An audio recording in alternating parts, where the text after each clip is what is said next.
So we'll be studying the hypoglossal nerve.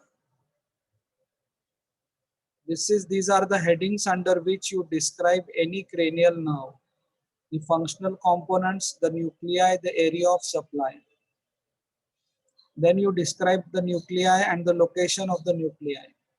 Then you describe the intraneural course. Then you describe where it appears on the brainstem.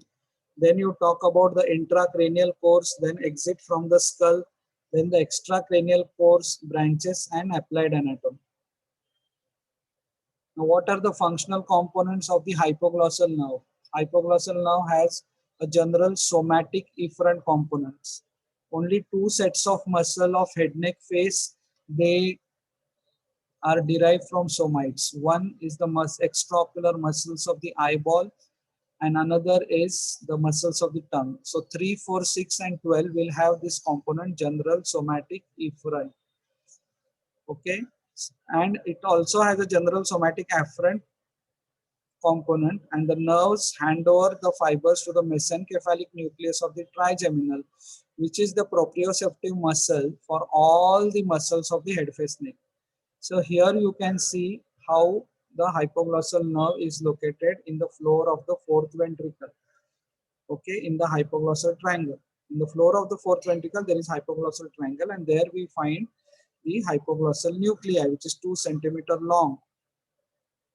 So this is the diagram of the floor of the fourth ventricle, where we see the hypoglossal triangle, and in this hypoglossal triangle, the hypoglossal nerve nucleus is there. So here you can see the hypoglossal nerve nucleus, and from here the fibers run like this.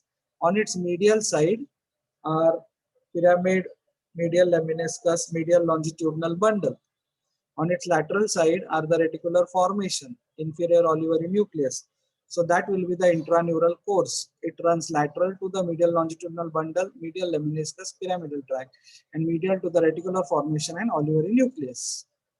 So here you can see how it is running medial to the pyramidal tract, to the medial lemniscus, to the medial longitudinal bundle, and lateral to the reticular formation and inferior olivary nucleus. So this is a diagram of the this is the actual picture of the brainstem, where we can see the pons, the midbrain, and the medulla. And on the medulla there are these two swellings, pyramids, and next to that is olives. And between pyramid and olive is anterolateral sulcus. So this is the anterolateral sulcus, where we see the hypoglossal nerve arises, appearance on brainstem. So it is attached to the anterolateral sulcus of the brainstem by 10 to 15 rootlets between pyramid and olive. So that's the appearance on brainstem. In the intracranial coils, these filaments unite to form two bundles. They move laterally behind the vertebral artery and towards the hypoglossal move towards the hypoglossal foramen. Why we have to write behind the vertebral artery? In case of vertebral artery aneurysm, this nerve can get affected. How does it exit the brainstem? It passes through the middle part of the hypoglossal foramen. Hypoglossal foramen is also called as anterior condylar canal. Now this is the extracranial course. After coming out from the hypoglossal canal, it enters the carotid sheath, then passes the internal and external carotid artery laterally, and then passes through the carotid triangle, digastric triangle, and enters the submandibular region. In the submandibular region, it lies on the hyoglossus muscle. Above it is the deep part of the submandibular gland, submandibular ganglion, and the lingual nerve. These are its deep relations. So extracranial course, it lies in the carotid sheath along with internal carotid artery, internal jugular vein, and vagus, crosses the external and internal carotid artery on the external aspect, passes through the carotid triangle to digastric triangle, enters the submandibular region superficial to the hyoglossus muscle, and supplies the tongue. Okay. So some more details I have added here.